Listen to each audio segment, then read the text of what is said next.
प्रश्न पहिला. दिलेल्या पर्यायांपैकी योग्य पर्याय निवडून विधाने पुन्हा लिहा. 1. हंगामी सरकारचे डॅश हे प्रमुख होते. पर्याय आहेत वल्लभभाई पटेल, महात्मा गांधी, पंडित जवाहरलाल नेहरू, बॅरिस्टर जिना. उत्तर आहे पंडित जवाहरलाल नेहरू हे प्रमुख होते.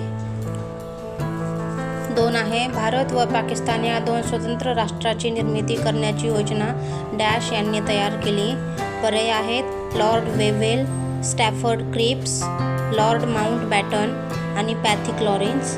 उत्तर आहे लॉर्ड माउंटबॅटन. पुढील प्रश्नांची एका वाक्यात उत्तरे लिहा. प्रश्न पहिला. बॅरिस्टर जिना यांनी कोणत्या मागणीचा आग्रहाने पुरस्कार केला? उत्तर आहे व्हाईसरॉयच्या कार्यकारी मंडळात मुस्लिम प्रतिनिधींची नावे सुचविण्याचा अधिकार केवळ मुस्लिम लीगला असावा याचा आग्रह बॅरिस्टर जिनांनी धरला.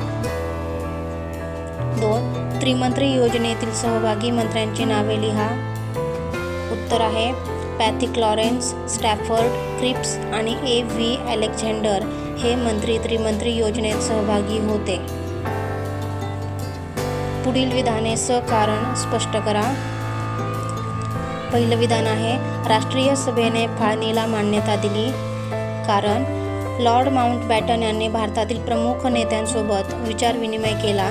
त्यानंतर भारत व पाकिस्तान या 2 स्वतंत्र राष्ट्रांची निर्मिती करण्याची योजना तयार केली गेली. राष्ट्रीय सभेचा फाळणीला तीव्र विरोध होता. देशाचे ऐक्य हा राष्ट्रीय सभेच्या भूमिकेचा मूळ आधार होता, परंतु मुस्लिम लीगने पाकिस्तानच्या निर्मितीचा अट्टहास धरला. त्यामुळे फाळणीशिवाय दुसरा पर्यायच उरला नाही. राष्ट्रीय सभेने अत्यंत नाईलाजाने फाळणीच्या निर्णयाला मान्यता दिली.